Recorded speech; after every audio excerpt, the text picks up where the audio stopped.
Coming up on Locked On Dodgers, the Dodgers dropped the weekend series to the Yankees. A hot start was followed by a pretty cold rest of the series.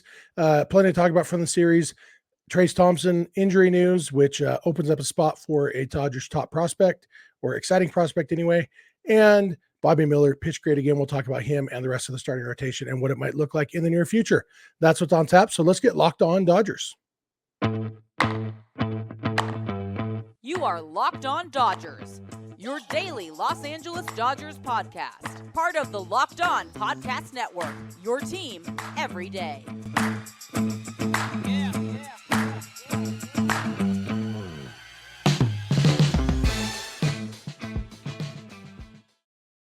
Hey, Dodger fans, this is Locked On Dodgers, part of the Locked On Podcast Network, your team every day. Thanks for making Locked On Dodgers your first listen every weekday morning. Remember, this show is free and available on all podcast platforms and on YouTube simply by searching for Locked On Dodgers. Or even better, go and subscribe wherever you're watching or listening right now. Then you can be an everydayer just like us. And if this is your first time with us, I am Jeff Snider. That guy next to me is Vince Samperio. Vince and I are both lifelong Dodger fans just like you are. We've also both spent time covering the Dodgers in the press box and the locker room. So we're not quite insiders, but we bring you the smart fans perspective on our boys in blue every weekday morning. This episode is brought to you by BetterHelp. BetterHelp connects you with a licensed therapist who can take you on that journey of self-discovery from wherever you are. Visit betterhelp.com/lockedonmlb today to get 10% off your first month. And Vince, it was a series that started off really, really well. The Dodgers scored 6 runs in the first inning of the series. Then they scored 6 runs the rest of the series in the last, what would that be? 20, why can't I do math? 26 innings, scored 6 more runs. So started with a bang. I appreciated them getting a nice, easy win for me on my birthday. Could have gone for one more in the series, but overall, just not quite what we were hoping for. But I don't know about you, Vince. I'm not feeling as pessimistic or as upset about this series as I thought I might if you had told me how it would go going into the weekend. Yeah, I mean, obviously it sucks to lose a series, to the Yankees. But in terms of meaning anything more than a series loss, I don't think so.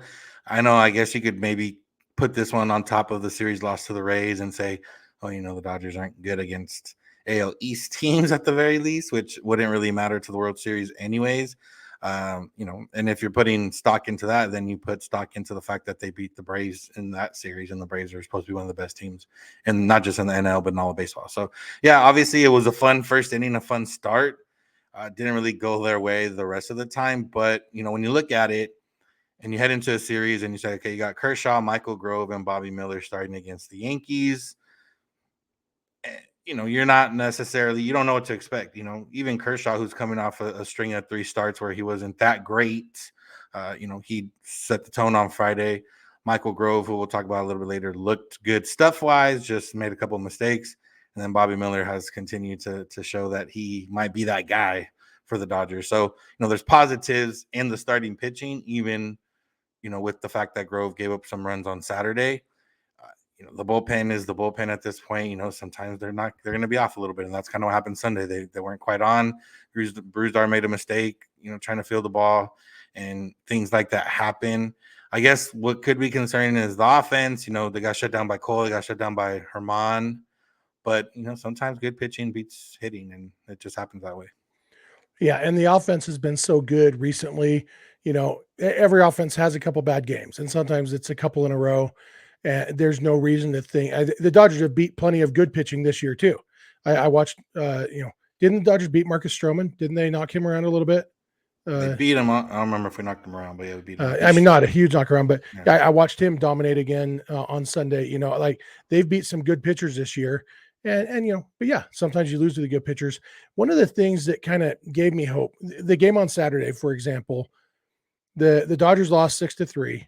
4 of those runs for the Yankees came on a pair of 2-run homers by Jake Bauers off of Michael Grove. Jake Bauers and Michael Grove are both basically ancillary characters in the overall grand scheme of things for these two teams.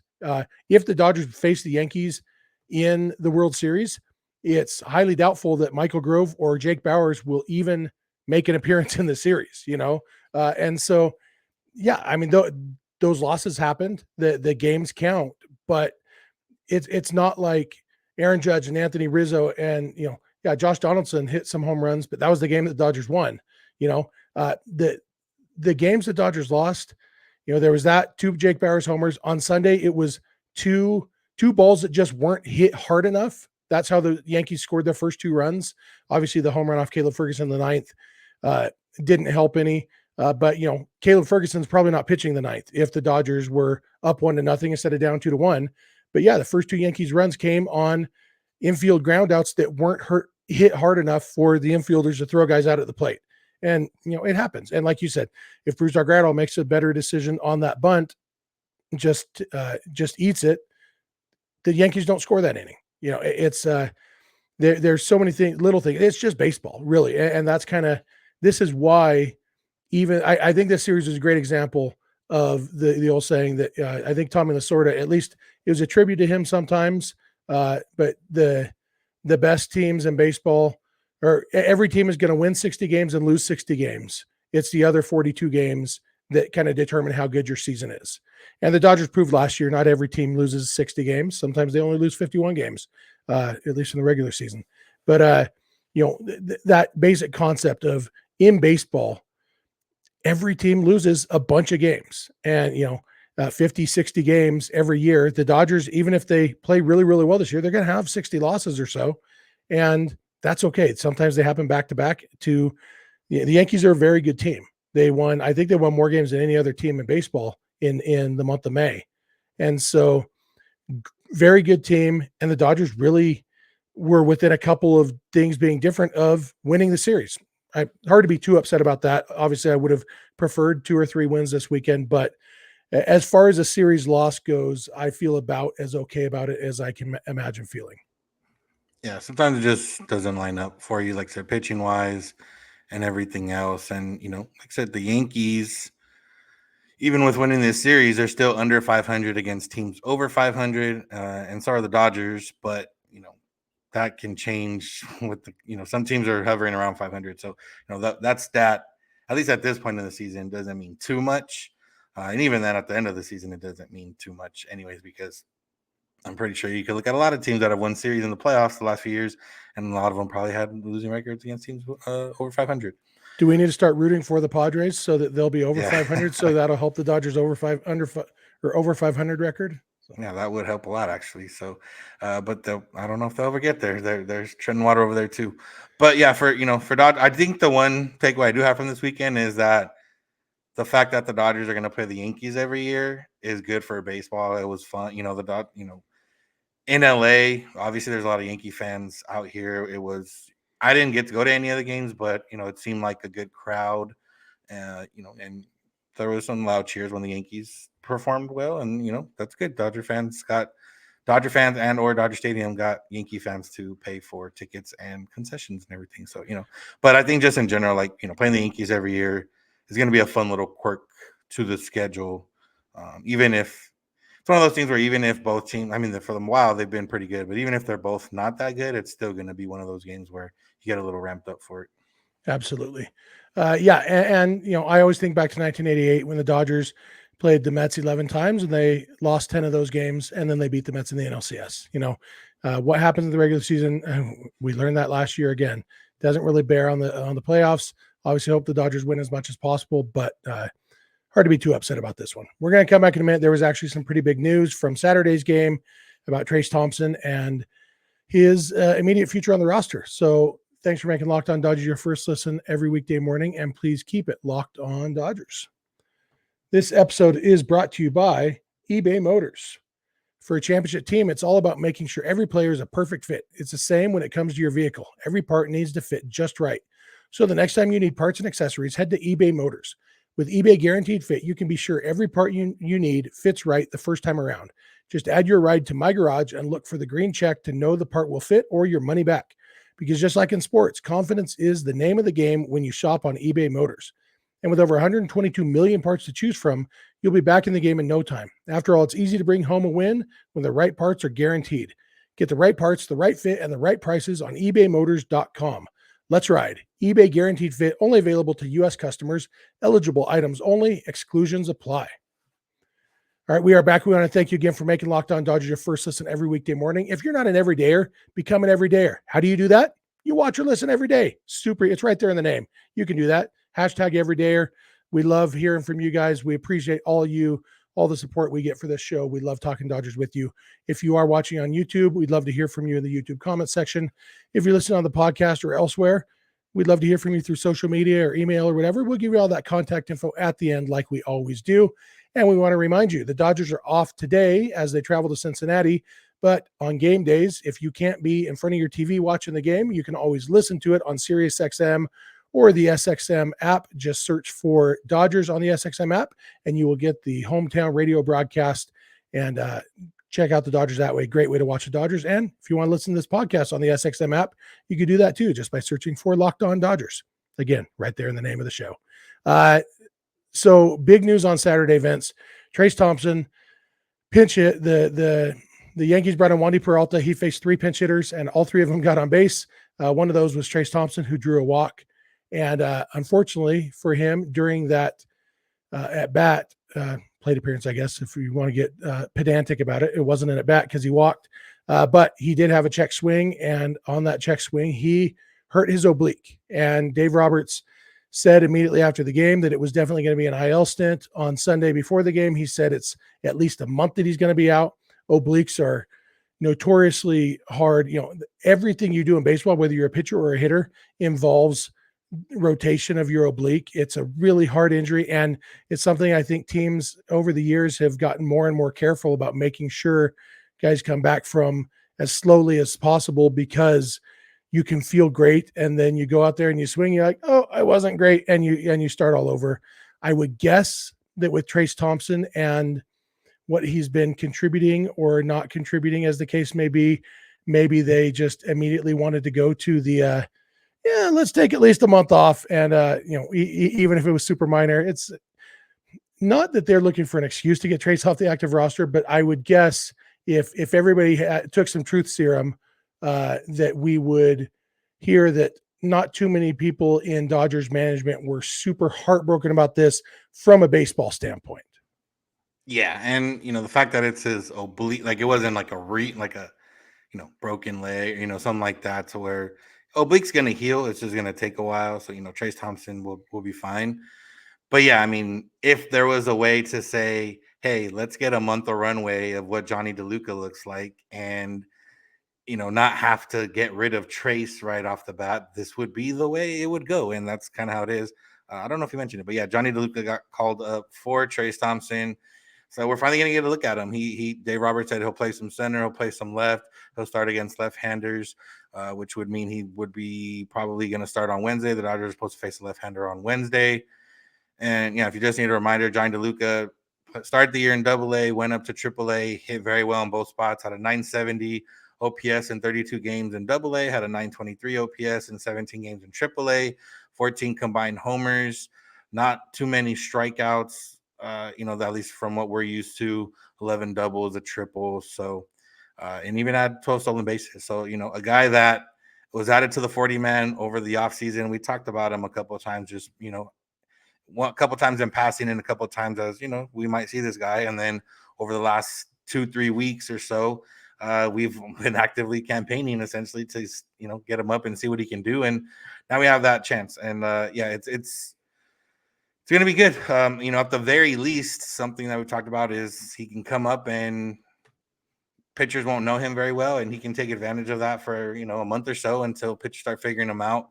And, it's similar to James Outman. So I'm excited to see what he can do. He's a guy that wasn't, a highly regarded prospect when he first got drafted, but he's worked his way up. And, now it's one of those things where, we've seen a couple guys come up already where, by necessity, Gavin Stone didn't quite work out, but maybe he knows what he needs now. Bobby Miller has worked out so far. Outman to start the year looked really good, has struggled lately, but, we would assume he'll find the middle ground somewhere.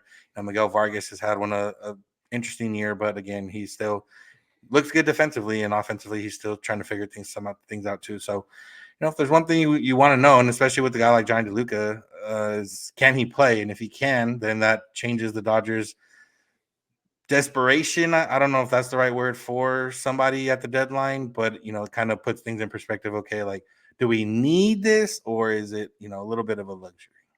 Yeah, DeLuca, I think you even undersold a little bit his contact hitting. For a power hitter, his strikeout rate this year in the minors is 17.1%.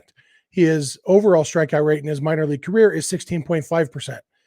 Both of those numbers are basically right between Freddie Freeman and Mookie Betts for the Dodgers this year, who are two of the less strikey outy guys on the Dodgers. Like I went through this the other day, but you have Will Smith, Miguel Rojas, and then Freddie Freeman, David Peralta, Mookie Betts, and then Jason Hayward. Those are the guys under 20%. 17.1% is very, very good. Obviously, it's going to be higher in the big leagues because he'll be facing better pitchers, but hitting the ball is part of Jonny DeLuca's game. He's not a huge strikeout guy. James Outman in the minor leagues. We talked about this when we were kind of preaching in the offseason to not get, don't get your hopes too high on James Outman. He's always struck out a lot in the minor leagues. He's going to strike out a lot in the big leagues. The question is what he does when he hits the ball. Jonny DeLuca doesn't strike out a lot. And so it's a different kind of player. He also has 58 stolen bases and only 5 caught stealing in the minors. So he's got some speed. He can play center field. There's some potential there for Jonny DeLuca to really fill a role on this team. The role that Trayce was supposed to fill and just hasn't. It's obviously, you can almost guarantee DeLuca is going to be better than Trayce has been overall. Definitely better than he was during that 0 for 39 or 0 for 41 stretch or whatever it was. It would be hard to be worse than Trayce has been for most of this season. I want to make it clear, we're not celebrating Trayce's injury. We're talking about the baseball ramifications. We want nothing but the best for Trey personally, but from a baseball standpoint, I think Jonny DeLuca is absolutely an upgrade, and they figured out a way to do it with, Trayce is still part of the organization. That's great. Still, all that stuff. He was going to get paid either way. He's on a guaranteed contract, but it's definitely not heartbreaking from a baseball standpoint. And like you said, because it's not a super serious injury, it's not even super heartbreaking from a personal standpoint, even though, it does kind of eliminate the odds of Trayce ever really getting it going this year. Taking a month off probably isn't going to help him much.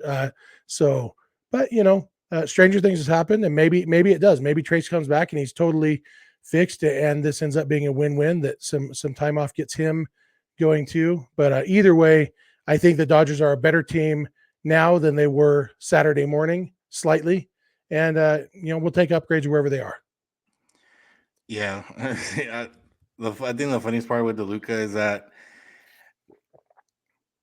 he doesn't, like, when you see him, you're like, oh, you don't think baseball player right away. So I've searched I'm just realizing I've been looking at his stats, and I think I just glossed over what he actually looks like. Then when I had to look him up again after they got him, just to kind of, whatever. And I saw him, like, oh, that's not at all what I thought Jonny DeLuca would look like. So that's the main takeaway I have. Yeah, he cut his hair this year. Like he had kind of a mullet going last year, but it seems to be more clean cut this year. So, we'll see. And who is it Wednesday? Is Graham Ashcraft pitching? Is he a lefty? Is that who the lefty is? I know Graham Ashcraft is. He might be a lefty, but that's not who's pitching Wednesday. I think it's Richardson or something like that. Ashcraft bats left. There was right. Okay. Yeah, Ashcraft is good. Yeah, that should be a fun series, a good way to ease in against the Reds, better than some of these guys, Gavin Stone having to make his debut against a bunch of good hitting teams. So, maybe that's good news for DeLuca. I'm excited to see what he can do. So, yeah. There's other upgrades coming to the Dodgers soon too, as Julio Urías is going to be back from the injured list sometime in the next week or so. We're going to talk about the ramifications that might have, especially in the context of Bobby Miller pitching well again, Michael Grove pitching okay, and Noah Syndergaard still existing. So we'll be back with all that. So thank you again for making Locked On Dodgers your first listen, and please keep it Locked On Dodgers. This episode is brought to you by BetterHelp. It's easy to get caught up in what everybody else needs from you and never take a moment to think about what you need from yourself. If you're a parent like I am, it's, my life is consumed by my children. Saturday night, I sat in a thunderstorm and watched my son play baseball. I know it was wet for him too, but I'm an old man. I had to sit in the thunderstorm, and I didn't even think twice about it because my kid was playing baseball. So I was there. And that's kind of what life is like as a parent. Is everything I do is about my kids and my wife. And I love it and I wouldn't trade it. But sometimes when we spend all our time giving, it can leave us feeling stretched thin and burned out. And therapy can give you the tools to find more balance in your life so you can keep supporting others without leaving yourself behind. So if you're thinking of starting therapy, give BetterHelp a try. It's entirely online, designed to be convenient, flexible, and suited to your schedule. Just fill out a brief questionnaire to get matched with a licensed therapist and switch therapists anytime for no additional charge. Find more balance with BetterHelp. Visit betterhelp.com/lockedonmlb today to get 10% off your first month. That's BetterHelp, HELP.com/lockedonmlb. All right, we are back. We want to thank you again for making Locked On Dodgers your first listen every weekday morning. We want to thank all of you everydayers who are with us every day. If you're not an everydayer, easy to become one. Just watch or listen every day. And you know what? We're not checking your browser history or your podcast app history. We don't know if you're listening every day. It better help, or better help. Wow, I'm still reading ads apparently. Being an everydayer, it's more of a mindset. It's like a state of being, you know. You don't have to listen every day. Obviously, we prefer if you do. We prefer if you listen every day and then turn it on YouTube when you get to work and watch it too, and then listen on a different app on your way home. I mean, we're all about the numbers, right? So, but whatever you are, try to be an everydayer. It's a lot of fun. And Dodgers don't play today, but when they do, if you want to check out the hometown radio broadcast, you can't be in front of your TV or whatever, just check out SiriusXM or the SXM app. All you got to do is launch the app, the SXM app, and search for Dodgers, or you can listen on the radio in your car on your SiriusXM. Tuesday's game against the Reds will be on channel 183. Wednesdays also will be on 183, and then Thursday's day game series finale will be on channel 175. So lots of ways to listen to the Dodgers hometown radio broadcast on SiriusXM. And Dodgers have pitching, and some of it's good and some of it's not. We did find out over the weekend that Noah Syndergaard will be making his start against the Reds. That had been up in the air. Dave Roberts had been unwilling to commit to that after Syndergaard's last start, but he did commit to that. Syndergaard will get at least one more start with the Dodgers. Maybe he'll get an oblique injury too. Not sure how they're going to get him off the roster, but chances are Julio is coming back after, in the next week or so. And by the time Syndergaard's second start from now would come around, Julio will be back. I hopefully, assuming there's no setbacks.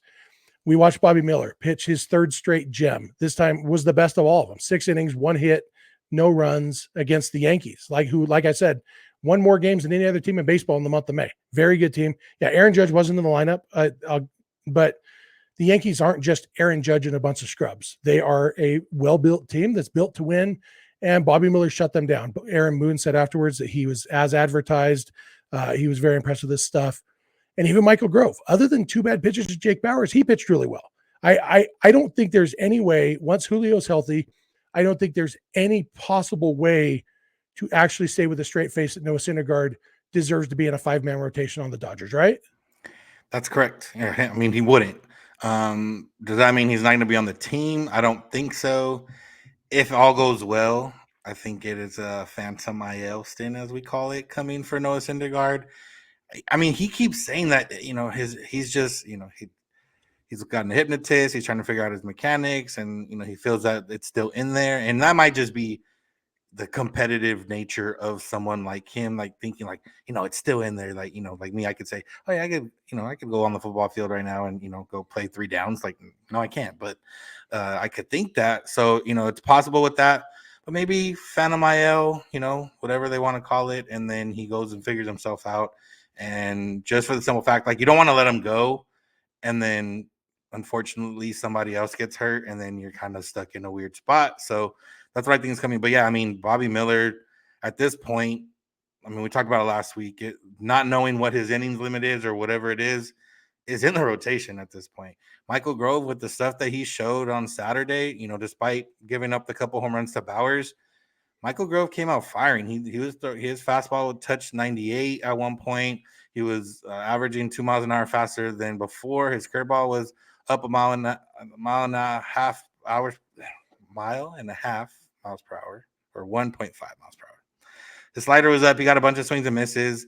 I think the funny thing is that Miller and Wow, I'm losing myself here. Miller and Grove both got a lot of swings and misses on sliders. So if you're gonna pitch against the Yankees, maybe get a slider and make sure to throw it. But yeah, Syndergaard doesn't fit right now, especially if Julio comes back. But like I said, I don't think it means he's going to be off the team. I think it just means they might give him some time to work on himself. Yeah, and you mentioned sliders. Bobby Miller's slider on Sunday was actually a new-ish slider. It's different than what he's thrown in the minor leagues. Fabian Ardaya noted it during the game in about I think the fourth inning. He said Miller seems to be throwing a tighter, harder slider today too. Velocity up on the pitch, a few 94s, horizontal movement and drop are down a bit. And then after the game, Fabian said this was indeed the case. Bobby Miller said after the game, he's been working with Connor McGinnis to tweak the grip with the emphasis on something harder and tighter to play off his fastball. And then a quote from Dave Roberts, this slider, it's a real pitch, Dave Roberts said.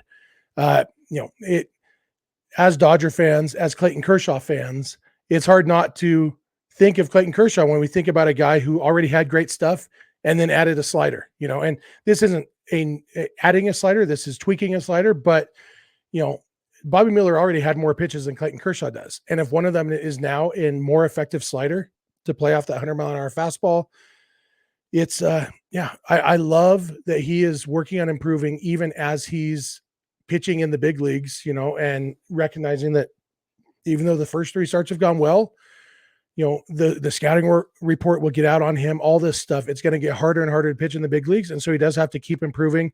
And that slider did look really, really good. And like you said, Michael Grove's slider looked good. Both of them, good fastball, good off speed. They're legit. And obviously Bobby Miller's a top prospect. Michael Grove never was. And yet he has kind of over the last year kind of stepped up and improved his stuff and become a guy who you can actually picture him actually being a contributing part of the team, which I never would have guessed even 6 months ago. It never would have crossed my mind that we would be even thinking about Michael Grove being super important. And I know early in this episode, I said that Michael Grove probably wouldn't even pitch in the World Series if it was Dodgers Yankees World Series. Then yeah, Michael Grove isn't one of the top four starters on the Dodgers right now, if everybody's healthy.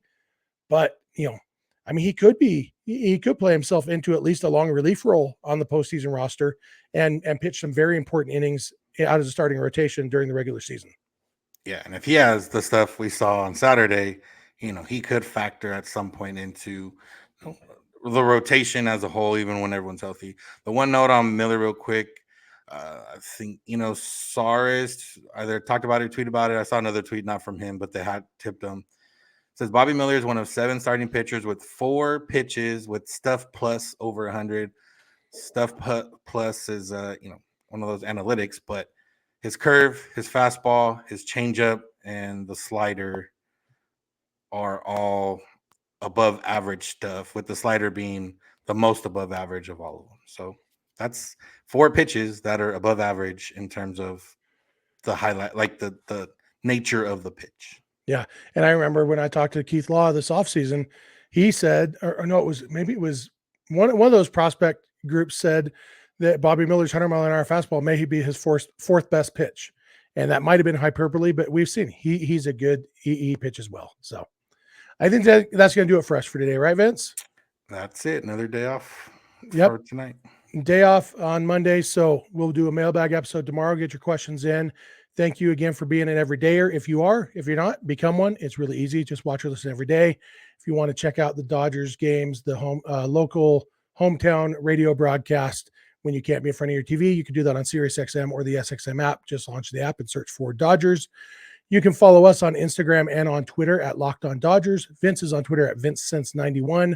I am on Twitter at Snydog, and the DMs are open in all of those places. Our email address for voicemails or text messages, our email address is lockedondodgers@gmail.com.